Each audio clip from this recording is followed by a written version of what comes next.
Hello दोस्त, तो कैसे हैं आप लोग। उम्मीद करते हैं कि बहुत अच्छे होंगे। तो आज के वीडियो में हम प्राचीन इतिहास से संबंधित जितने भी रेलवे में प्रश्न पूछे गए हैं आपको इस वीडियो के माध्यम से बताएंगे। तो चलिए, सबसे पहले आता है पाषाण काल। पाषाण काल में सबसे पहला प्रश्न क्या है, समझा जाए, पढ़ा जाए, देखा जाए, उसके बाद उत्तर लगाया जाए। प्रश्न है, इनमें से कौन सा पाषाण युग के तीन प्रमुख कालों के अंतर्गत नहीं आता। चार ऑप्शन है, पूरा पाषाण, नव पाषाण, ताम्र पाषाण, मध्य पाषाण। तो चलिए, सही जवाब हो जाएगा ऑप्शन नंबर सी, ताम्र पाषाण। आगे चला जाए, प्रश्न संख्या दूसरा। दूसरा प्रश्न है, भीमबेटका की गुफाओं की खोज कब हुई थी। चार ऑप्शन है, 1955-56, 1957-58, 1954-55, 1953-54। तो चलिए, सही जवाब हो जाएगा 1957-58। दोस्त, आप लोगों को बता देते हैं कि जो भी ये प्रश्न है कहीं ना कहीं किसी न किसी शिफ्ट में रेलवे में पूछा हुआ है। तो चलिए, यदि आप भी रेलवे की तैयारी करते हैं तो ये प्रश्न रिपीट होने के चांसेस ज़्यादा होते हैं, इसीलिए इस वीडियो को देखकर अवश्य जाएं। तो चलिए, तीसरा प्रश्न, भीमबेटका के शैलाश्रय निम्नलिखित में से किसके लिए प्रसिद्ध हैं। पहला कहता है मौर्य वंश के दौरान की गई चित्रकारी के चिन्हों की वजह से, बी कहता है मुगलों की मूर्तिकला के चिन्हों की वजह से, सी कहता है प्रारंभिक द्रविड़ काल के चिन्हों की वजह से, और डी कहता है भारतीय उपमहाद्वीप पर मानव जीवन के प्राचीनतम चिन्हों की वजह से। तो चलिए देखिए, ये आप देख रहे हैं RRB NTPC 10/2/2021 shift 1 stage first में पूछा गया था, और इसका सही जवाब हो जाएगा ऑप्शन नंबर डी। अगला चलते हैं, प्रश्न संख्या चौथा। कहता है भारत में पाषाणकालीन शिला चित्रकारी कहाँ पाई जाती है। चार ऑप्शन है, नालंदा, भीमबेटका, एलिफेंटा या बाघ गुफाएं। चौथा नंबर प्रश्न का सही जवाब क्या होगा, आप लोग जवाब दीजिए। तो चलिए, सही जवाब हो जाएगा आपका ऑप्शन नंबर डी, बाघ गुफाएं। आगे चला जाए, प्रश्न संख्या पांचवा प्रश्न है, निम्नलिखित में कौन सा मानव गतिविधियों एवं सभ्यता के प्राक ऐतिहासिक काल का सही कालानुक्रम है। तो कालानुक्रम सही क्या है, पूरा पाषाण काल, मध्य पाषाण काल, नव पाषाण काल। धातु युग काल, मध्य पाषाण काल, पूरा पाषाण काल, नव पाषाण काल, मध्य पाषाण काल, पूरा पाषाण काल, या मध्य पाषाण काल, नव पाषाण काल, पूरा पाषाण काल। तो सबसे पहले आंसर हो जाएगा ऑप्शन नंबर ए, पूरा पाषाण काल। उसके बाद आता है मध्य पाषाण काल, और उसके बाद आता है नव पाषाण काल। आगे चला जाए, आगे चलते हैं, सिंधु सभ्यता से कुछ प्रश्न पूछे गए थे। तो सिंधु सभ्यता से महत्वपूर्ण प्रश्न जो पूछे गए थे उसको यहाँ पर देखा जाए। सिंधु घाटी सभ्यता के समय में शिल्प निर्माण के लिए सीप कहाँ से प्राप्त किए जाते थे। सही जवाब क्या होगा, नागेश्वर। चार ऑप्शन है, जयपुर, सुरतुगई, नागेश्वर, रोपड़। सही जवाब होगा नागेश्वर। आगे चला जाए, प्रश्न संख्या सातवां प्रश्न क्या कहता है, सिंधु घाटी सभ्यता का निम्न में से कौन सा स्थल पंजाब में स्थित है। कोटदीजी, बनावली, बालू, रोपड़। तो क्या आपके अनुसार भी ऑप्शन नंबर डी सही होगा, रोपड़, और रोपड़ सही जवाब होगा।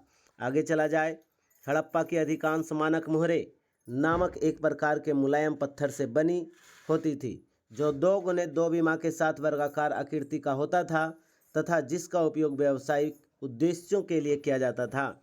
रोडोनाइट, गोल्डन रूटाइल, स्टिएटाइट या सेलेनाइट। सही जवाब क्या होगा, तो आप कहिएगा स्टिएटाइट। आगे चलते हैं, प्रश्न संख्या 9वां। धौलावीरा राज्य में स्थित धौलावीरा किस राज्य में स्थित है। गुजरात, झारखंड, राजस्थान, छत्तीसगढ़। तो क्या आपके अनुसार भी सही जवाब हो जाएगा राजस्थान। तो चलिए, ऑप्शन नंबर सी। आगे चला जाए, 10वां नंबर प्रश्न है, धौलावीरा एक पुरातात्विक स्थान किस समयावधि से जुड़ी हुई है। गुप्त अवधि, मगध अवधि, सिंधु घाटी सभ्यता, चालुक्य अवधि। सही जवाब क्या होगा, तो कहिएगा सर सी हो जाएगा, सिंधु घाटी सभ्यता। आगे चला जाए, मोहनजोदड़ो में पाया गया विशाल स्नानागार एक विशाल क्या था? आप कहिएगा वृत्ताकार टैंक था, बेलनाकार टैंक था, त्रिभुजाकार टैंक था या आयताकार टैंक था। आप देख रहे हैं NTPC 19/3/2021 शिफ्ट 1 में पूछा गया था, तो यह था आयताकार टैंक। आगे चला जाए, प्रश्न संख्या 12 पर चला जाए। 1920-21 के आसपास किस नदी के किनारे खुदाई के दौरान हड़प्पा शहर मिला था? तो क्या आपको पता है हड़प्पा किस नदी के किनारे है? आप कहिएगा सर रावी नदी के तट पर है। तो चला जाए प्रश्न संख्या 13, सिंधु घाटी सभ्यता के किस शहर का शाब्दिक अर्थ मृतकों का टीला होता है? मोसोपोटामिया, मोहनजोदड़ो, बालाकोट, हड़प्पा। सही जवाब हो जाएगा मोहनजोदड़ो। आगे चला जाए, प्रश्न संख्या 14, मोहनजोदड़ो शब्द का अर्थ क्या होता है? तो यही तो प्रश्न था, मृतकों का टीला। मोहनजोदड़ो शब्द का अर्थ क्या होता है? मृतकों का टीला। आगे चला जाए, मोहनजोदड़ो कहाँ स्थित है? खैबर पख्तूनख्वा में, पंजाब में, बलूचिस्तान में, सिंध में। मोहनजोदड़ो कहाँ है? आप कहिएगा सर सिंध में है। आगे चला जाए, हड़प्पा सभ्यता का कौन सा शहर विशिष्ट रूप से मन के बनाना, सिप काटना, धातु की वस्तुएं बनाना, मुहर बनाना और तराजू का निर्माण करना आदि कार्यों सहित शिल्प उत्पादन के लिए समर्पित था? मोहनजोदड़ो, नागेश्वर, हड़प्पा, चंदुदड़ो। तो क्या सही जवाब आप डाल दीजिएगा चंदुदड़ो, ऑप्शन नंबर डी। आगे चला जाए, प्रश्न संख्या 17 कहता है सिंधु घाटी सभ्यता के निम्न में से किस स्थल को सबसे पहले खोजा गया था?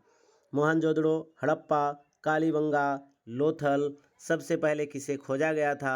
जवाब दीजिए कमेंट बॉक्स में। आप लोग कहिएगा सही जवाब क्या होगा? आप लोग क्या बता रहे हैं? क्या सही जवाब क्या होगा? सही जवाब ऑप्शन नंबर बी हो जाएगा, हड़प्पा। आगे चला जाए, 18 नंबर प्रश्न है, पत्थर की बनी नृत्य करते हुए पुरुष की मूर्ति नटराज किस स्थान पर पाई गई थी? लोथल, रंगपुर, हड़प्पा, मोहनजोदड़ो। पत्थर की बनी नृत्य करते हुए पुरुष की मूर्ति नटराज किस स्थान पर पाई गई थी? आप कहिएगा सर इसका जवाब तो हो जाएगा हड़प्पा। तो ऑप्शन नंबर सी पर ताला लगा दीजिए। आगे चला जाए, इनमें से कौन सा हड़प्पा स्थल गुजरात में पाया जाता है? बालाथल, खड़िया, धौलावीरा, मांडा। तो क्या आपके अनुसार भी जवाब होगा धौलावीरा? तो आगे चला जाए, निम्नलिखित में से कौन सा स्थल सिंधु घाटी सभ्यता का हिस्सा नहीं है? जवाब में लिख देना है मोहनजोदड़ो, हड़प्पा, लोथल या उरुक। तो उरुक का नाम तो सुने नहीं है। चलिए सही जवाब हो जाएगा सिंधु घाटी सभ्यता का हिस्सा उरुक नहीं है। आगे चला जाए, अगला प्रश्न है, सिंधु सभ्यता के इनमें से किन स्थलों में जलाशयों के साक्ष्य मिले हैं? कालीबंगा, धौलावीरा, कोट दीजी, लोथल। तो क्या धौलावीरा सही जवाब हो जाएगा? जी सर सही जवाब होगा धौलावीरा। आगे चला जाए, पुरातात्विक स्थल सुरकोटदा किस राज्य में स्थित है? राजस्थान, पंजाब, बिहार, गुजरात। पंजाब, बिहार, गुजरात किस राज्य में स्थित है? जवाब दीजिए आप लोग। तो चलिए सही जवाब क्या होगा? तो सही जवाब हो जाएगा गुजरात, ऑप्शन नंबर डी। आगे चला जाए,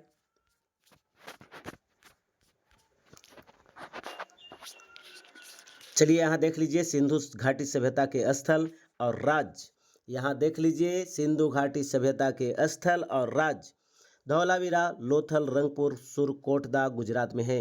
याद रखिएगा धौलावीरा कहाँ है? गुजरात। लोथल कहाँ है? गुजरात। रंगपुर कहाँ है? गुजरात। सुरकोटदा कहाँ है? गुजरात। आलमगीरपुर कहाँ है? उत्तर प्रदेश में। कालीबंगा कहाँ है? राजस्थान में। मांडा कहाँ है? जम्मू कश्मीर में। दैमाबाद कहाँ है? महाराष्ट्र में। रोपड़ कहाँ है? पंजाब में। आगे चला जाए, प्रश्न संख्या 23 कहता है 1944 में भारतीय पुरातत्व सर्वेक्षण के महानिदेशक के रूप में किसने पदभार संभाला और हड़प्पा की खुदाई का जिम्मा लिया? दयाराम साहनी, जॉन मार्शल, रखलदास बनर्जी या रैम व्हीलर। तो सही जवाब हो जाएगा option number D, RAM wheeler. आगे चला जाए, प्रश्न संख्या 24, प्रसिद्ध सिंधु घाटी स्थल मोहनजोदड़ो की पहली बार खुदाई किस प्रख्यात भारतीय पुरातत्वविद द्वारा की गई थी? SR राव, BB लाल, RD बनर्जी, दयाराम साहनी। तो क्या सही जवाब आ जाएगा आर डी, यानी कहने का मतलब हुआ रखलदास बनर्जी, ऑप्शन नंबर सी। आगे चला जाए। 25 नंबर प्रश्न है, सिंधु घाटी सभ्यता कितनी वर्ष पुरानी है और दक्षिण में गंगा घाटी के निचले क्षेत्रों व उत्तर में मालवा तक फैली हुई है? तो सही जवाब में लिख देना है 3000 ईसा पूर्व। आगे चला जाए। प्रश्न संख्या 26 कहता है, रिक्त स्थान दिया हुआ है का विकल्प, यानी किस सभ्यता का विकल्प या किस साम्राज्य का विकास 5000 बीसी से मालवा के दक्षिण की ओर एवं उत्तर की ओर गंगा घाटी के पूरे तलहटी क्षेत्र में हुआ था? सही जवाब लिखना है और सही आंसर लिखना है सिंधु घाटी सभ्यता। आगे चला जाए। हड़प्पा सभ्यता 2500 बीसी के आसपास विकास किया था। आज उन्हें हम क्या कहते हैं? पाकिस्तान और अफगानिस्तान, पश्चिमी भारत और पाकिस्तान, अफगानिस्तान और पश्चिमी भारत, भारत और चीन। क्या कहा जाता है? जवाब में लिखना है कि पश्चिमी भारत और पाकिस्तान कहा जाता है। आगे चला जाए। प्रश्न है, भारत का इतिहास सिंधु घाटी सभ्यता के जन्म से शुरू होता है, जो लगभग कितने वर्ष पहले अस्तित्व में आई थी? तो आप आंसर में डाल दीजिएगा 2500 ईसा पूर्व अस्तित्व में आई थी, ऑप्शन नंबर ए। आगे चला जाए। प्रश्न संख्या 29, सिंधु घाटी सभ्यता की सबसे महत्वपूर्ण विशेषता क्या थी? तो सिंधु घाटी सभ्यता की सबसे महत्वपूर्ण विशेषता क्या थी? वस्तु विनिमय प्रणाली, स्थानीय परिवहन प्रणाली, ईंट के बने भवन, प्रशासनिक प्रणाली। सही जवाब क्या होगा? तो क्या सही जवाब ईंट के बने भवन हो जाएंगे? जी सर, हो जाएंगे। आगे चला जाए। 30 नंबर प्रश्न, सिंधु घाटी सभ्यता है ताम्र युगीन सभ्यता, अक्ष युगीन सभ्यता, लौह युगीन सभ्यता, कांस्य युगीन सभ्यता। तो बताइए कि सिंधु घाटी सभ्यता जो है कांस्य युगीन सभ्यता है। आगे चला जाए। प्रश्न संख्या कहाँ? तो प्रश्न संख्या आप कहिएगा सर 31। सिंधु सभ्यता के लोग किसे बनाने के लिए तांबे और टीन का मिश्रित करते थे? तो आप जवाब में लिखिएगा कांसा। आगे चला जाए। प्रश्न संख्या 32, निम्नलिखित में से कौन सा सिंधु घाटी सभ्यता का महत्वपूर्ण स्थल नहीं है? कालीबंगा, हड़प्पा, मोहनजोदड़ो, आजमगढ़। तो क्या आजमगढ़ है सिंधु घाटी सभ्यता का महत्वपूर्ण स्थल? तो जी नहीं है। तो नहीं है कौन सा? तो आजमगढ़ सही जवाब होगा। ये देख रहे हैं आप, रेलवे ग्रुप डी 24/10/2018 को पूछा हुआ प्रश्न है। आगे चला जाए। मोहनजोदड़ो नाम का अर्थ क्या होता है? मोहनजोदड़ो नाम का अर्थ किसमें मुर्दों का टीला होता है? फारसी, उर्दू, हिंदी, सिंधी। तो जवाब में लिखना है सिंधी। आगे चला जाए। प्रश्न संख्या 34, हड़प्पा को लोग निम्नलिखित भगवान में से किसकी पूजा नहीं करते थे? शिव, विष्णु, कबूतर या स्वास्तिक। हड़प्पा के लोग निम्नलिखित में से भगवान विष्णु की पूजा नहीं करते थे। सही जवाब होगा। आगे चला जाए। सिंधु घाटी सभ्यता के लोग किसकी पूजा करते थे? हनुमान, काली, अयप्पा, पशुपति। तो क्या सही जवाब हो जाएगा पशुपति। आगे चलते हैं। प्रश्न संख्या 36, किस वर्ष में जर्मनी और इटली के पुरातत्वविदों के एक दल ने मोहनजोदड़ो में सतह अन्वेषण शुरू किया था? सही जवाब क्या होगा 36 नंबर प्रश्न का? तो सही जवाब क्या होगा? कमेंट बॉक्स में छापा जाए। तो सही जवाब क्या होगा? 1955, 1970, 1980, 1990। तो क्या छाप दीजिएगा 1980, 1980, 1980, 1980। आगे चलते हैं। प्रश्न संख्या 37, हड़प्पा सभ्यता की मोहरों पर निम्नलिखित में से कौन सा पशु अक्सर देखा जाता है? बैल, शेर, लोमड़ी, हिरन। तो क्या सही जवाब होगा? ऑप्शन नंबर ए, बैल। आगे चला जाए। प्रश्न संख्या 38, निम्नलिखित में से कौन सा हड़प्पा स्थल शिल्प कलाओं के उत्पादन से संबंधित नहीं है? बालाकोट, मांडा, चंदोदड़ो, नागेश्वर। तो सही जवाब कमेंट बॉक्स में लिखना है। तो चलिए बता देते हैं, सही जवाब हो जाएगा मांडा। आगे चला जाए। प्रश्न संख्या 39 कहता है अब यहाँ आ जाता है 39 नंबर प्रश्न, ऋग्वैदिक सभ्यता से। प्रश्न आ गए हैं 39 नंबर से। तो ऋग्वैदिक में 228 सूक्त हैं, जिन्हें 10 पुस्तकों में वर्गीकृत किया गया है। जिन्हें किसके नाम से जाना जाता है? तो जवाब देना है मंडल के नाम से जाना जाता है। किसके नाम से जाना जाता है? मंडल के नाम से जाना जाता है। आगे चला जाए, प्रश्न संख्या 41। बृहदारण्यक, मुंडक और तैत्तिरीय निम्नलिखित में से किस श्रेणी के धार्मिक ग्रंथों के उदाहरण हैं? पुराण, महाकाव्य, उपनिषद, जातक कथा। तो सही जवाब लिख देना है उपनिषद। आगे चला जाए, प्रश्न संख्या 41। हिंदू धर्म में किस देव को पौधों के स्वामी, रोगों के उपचारक और धन के दाता माना जाता है? उषा, यम, वारुणी, सोम।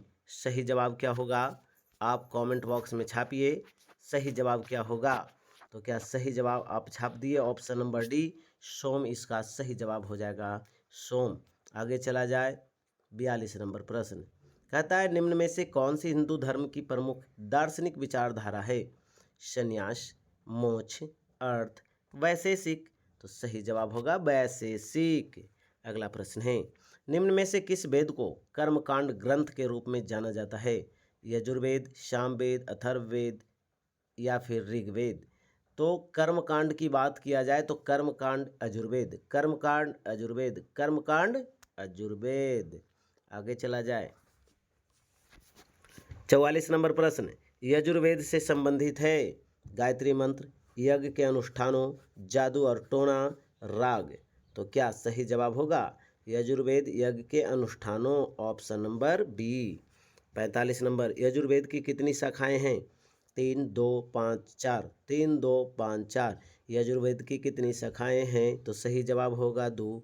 आगे चला जाए, प्रश्न संख्या 46 कहता है वैदिक ग्रंथों के अनुसार संग्रहित्री का क्या कार्य था? कोषाध्यक्ष, खजांची।